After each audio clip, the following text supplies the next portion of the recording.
Bonjour à tous, ici Michael pour Friends in High Places podcast sur la santé mentale. Aujourd'hui, on a un invité spécial, Carl. Comment ça va aujourd'hui? Ça va bien, je m'appelle Carl, puis un peu fatigué, mais content de pouvoir participer à ce podcast. Ben, merci Carl, puis je suis content que tu sois l'invité premier en français. T'as quel âge, Carl? J'ai 46 ans, 46 ans. Puis ça fait-tu longtemps que tu es ici à Douglas? une dizaine de jours. J'ai passé par l'urgence, plus c'est ici. Mais j'ai passé aussi quelques autres jours au CHUM, puis au général hospitalier. Puis comment ça s'est passé? Bien malgré les maladies. Malgré les malgrés. J'aime bien ça.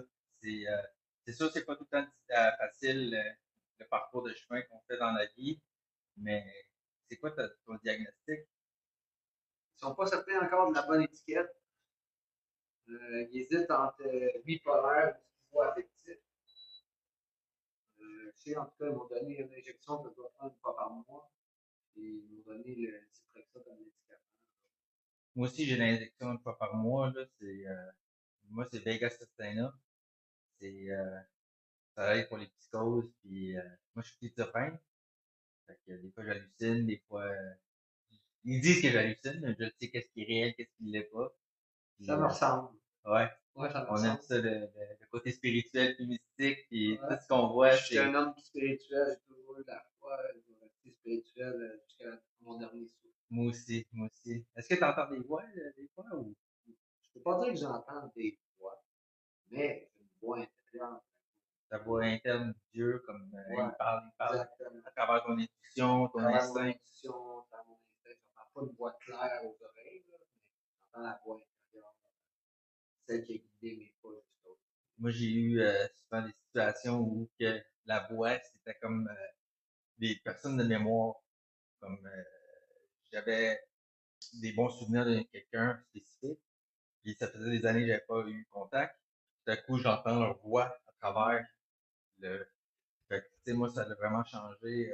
Moi, j'ai pas vécu quelque chose de similaire à toi, sauf que je pourrais dire que on dirait que c'est tout le temps la bonne musique qui vient jouer au bon moment. Tout le temps les couleurs aussi. J'ai des couleurs aussi qui peuvent commencer. Non. On parlait de la musique. Ouais, toujours la bonne musique au bon moment. On dirait que. Regarde, il me dit de changer de poste. J'entends le bon message. Je sais que ça fait un peu bizarre de dire ça, là, mais je tiens à être honnête en ce moment dans cette rencontre-là. Et puis, j'ai tout le temps eu la foi. Puis, il guide mes pas. Puis, à date, j'ai quand même une très belle réussite en Ouais. écoutant cette voix-là. Qu'est-ce que tu fais dans la vie? Moi, ça fait 10 ans que je travaille pour la ville de Montréal. Je travaille à l'épuration des eaux usées. Je travaille pour l'environnement. Dernièrement, il y a eu un remaniement au niveau de la restructuration du service de l'eau. Je travaille au service de l'eau de la ville de Montréal. Puis je suis à la direction des réseaux d'eau dans la division ingénierie, dans la section projet égout. Je travaille avec une équipe d'experts. Je suis un technologue professionnel. Je suis un concepteur de panneaux de contrôle pour tous les procédés qui sont dans la ville, là, les bassins de rétention, les unités de traitement d'odeur, les chambres de vent, les éticules, tout ce qui se retrouve un peu comme mécanique pour traiter l'eau sur la ville, sur l'île de Montréal. C'est tout un projet, ça. C'est capoté quand même. T'es blindé. Ouais, ben, j'ai un gros parcours scolaire qui m'a aidé. J'ai suivi beaucoup de formations. Ben, premièrement, j'ai fini mon secondaire, j'ai fait un cours en mécanique industrielle, j'ai fait une technique en instrumentation automatisation à l'Institut Técor. J'ai été à l'ETS aussi en génie de production automatisée. J'ai pas fini mon bac, j'ai eu la colite ulcéreuse en même temps. J'ai pas fini mon bac, mais de toute façon, je travaillais, j'avais peut-être plus besoin. Je suis technologue professionnel, j'ai un saut de technologue. Puis j'étudie encore depuis 4 ans en intervention dépendance à l'Université de Sherbrooke. Là. C'est un peu mon parcours académique. Là. J'ai suivi plein d'autres formations là, tout le long de ma carrière. Là, mais... Est-ce que tu penses que ton diagnostic de santé mentale a affecté ta job dans des circonstances ou Ah! qu'est-ce qui t'a entraîné pour que tu fasses un beau séjour au Douglas? Merci Mike de demander la question. Oui, regarde, moi j'ai toujours eu des idées de grandeur. avec les années, je suis devenu directeur syndical du service de l'eau, de tous les 215 membres là, du col blanc du service de l'eau. Et puis, je les ai dérangés parce que moi, j'ai toujours un désir de justice intérieure très fort. On m'a diagnostiqué aussi un HPE, un haut potentiel émotionnel. J'ai vu un psychoéducateur là-dessus, là, il y a 2 ans. C'est grâce à mon travail. Dans le fond, c'est ma ville qui m'a envoyé voir ce psychoéducateur-là pour personnes surdouées. J'ai un HPI en haut du 130. Mais tu sais, le génie traîne tout le temps sur le bord de la folie. Ouais. Alors, la ligne est très mince. Ouais, mais des fois, faut pousser la ligne juste pour voir si elle va péter ou si Ouais, elle va... elle a pété dernièrement. Ouais, Ce qui m'a amené à l'hôpital aussi. Là, dans les 2 semaines avant mon entrée à l'hôpital, j'étais, je pense, au moins 10 fois, les policiers sont venus chez nous. Peut-être entre 7 à 10 fois, les policiers sont venus chez nous. C'était-tu une dérape de drogue ou Du tout, à part fumer du cannabis. Puis regarde, premièrement, je tiens à dire quelque chose de super important. Je suis un Iroquois, je suis un métis Iroquois. À part si ma mère disait des menteries, je viens d'une lignée royale iroquoise. OK. OK. Et puis au dernier, le 12 et 13 juillet dernier, il y avait le Powwow à Kanesatake, excuse-moi. Puis dans le fond, avec toute honnêteté que je peux dire, c'est moi le guide spirituel de toutes les Premières Nations d'Amérique. Ah ouais? Ouais. Moi, j'aurais aimé ça avoir un guide spirituel physique parce que moi c'était vraiment... Ça fait 25 ans que je pratique le programme des 12 étapes des alcooliques anonymes. Je suis un membre actif des alcooliques anonymes depuis 25 ans. Même encore aujourd'hui, avant mon arrivée à Douglas, je faisais de 3 à 4 meetings par semaine. Je pratique le programme, je lis la littérature tous les jours spirituelle. Je médite depuis une 15aine d'années. J'ai eu d'autres parcours psychiatriques ailleurs, dont à l'Institut Albert Prévost, où j'ai rencontré le docteur Claude Blondeau. Je ne sais pas si j'ai le droit de le nommer, en tout cas c'est un grand spécialiste dans le domaine. Lui, il m'avait enlevé tout diagnostic de bipolarité à l'époque. Il m'a suivi pendant 3 ans. Il m'a donné un diagnostic de trouble de l'usage, comme quoi j'avais un problème de consommation et non un problème de santé mentale. Qui m'a emmené avec les années à pratiquer. C'est lui-même qui m'a emmené à pratiquer la première fois la méditation. Puis depuis, j'ai jamais arrêté. Puis je médite à chaque jour. Je prends des temps d'arrêt. Au début, c'était difficile de faire la méditation, car dans ma tête, ça allait très vite. J'avais de la misère à arrêter pendant 1 seconde. Maintenant, je suis capable de passer. Ralentir un peu le cerveau. Puis j'ai appris à inspirer par le nez, à expirer par la bouche. À inspirer le calme. En même temps, moi, je fais 4, 7, 8. Tiens mon souffle 4 secondes. C'est une super bonne façon de faire. Il y a plein de façons de faire dans la respiration. J'oublie certains termes au niveau de la méditation, mais juste des fois d'inspirer calmement, puis inspirer le calme. Puis des fois expirer le stress en pensant dans sa tête en même temps d'expirer.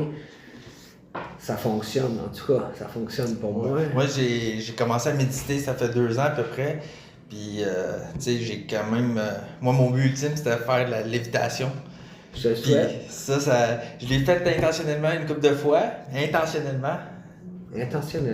J'entends. C'était ça que je voulais faire, mais ça n'a pas tout le temps porté fruit. Ça m'a plus rendu un vide. Tu sais, chercher quelque chose de plus, puis transférer la dépendance en travers quelque chose d'autre.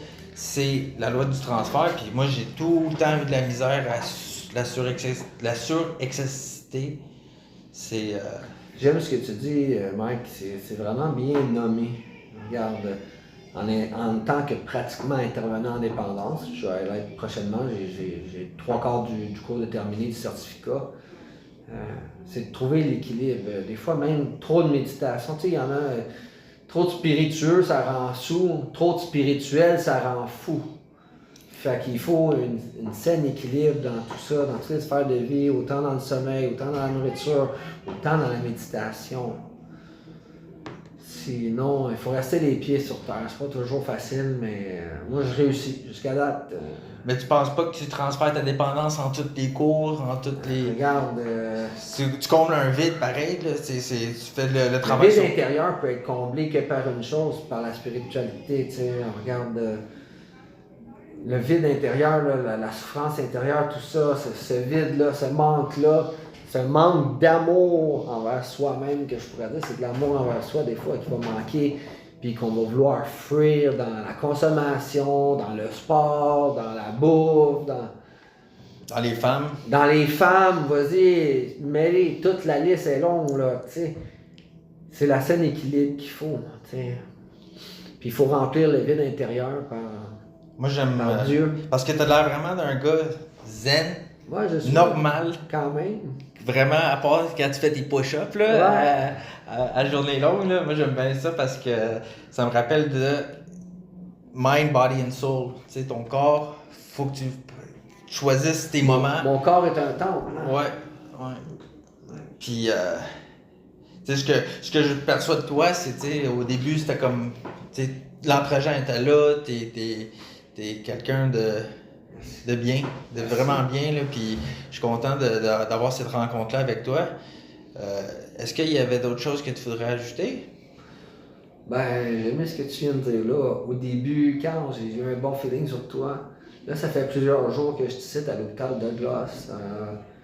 Depuis vendredi, je suis dans l'aile CPC2. Excuse-moi, je suis dedans. C'est dégueulasse, excusez le terme, là, excusez le terme. C'est vraiment sale partout.